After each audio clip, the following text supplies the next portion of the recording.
भारत के श्रीनगर शहर का एक कोविड अस्पताल है। बेड्स तैयार हैं, मरीजों को एडमिट करने की तैयारी चल रही है। डॉक्टर्स पूरी तरह से इलाज के लिए तैयार हैं। हम एज अ पैरामेडिक्स हम मेडिकल स्टाफ की तरफ से ईरान के आभारी हैं, जिसने ऑक्सीजन जनरेटर भेजकर मुश्किल में हमारी मदद की है और कोरोना मरीजों के काम आया है। और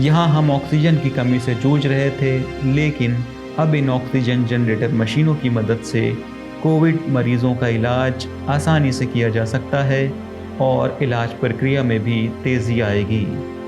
ईरान की तरफ से भेंट दिए गए ऑक्सीजन जनरेटर मशीनों की वजह से चिकित्सीय संसाधनों की कमी से जूझ रहे भारत को बड़ी राहत मिली है। एहसास इंटरनेशनल ने श्रीनगर म्यूनसिपल एहसास इंटरनेशनल ने श्रीनगर नगर पालिका की मदद से कोविड मरीजों के लिए 50 बेड वाले 3 स्पेशल अस्पताल तैयार किए हैं।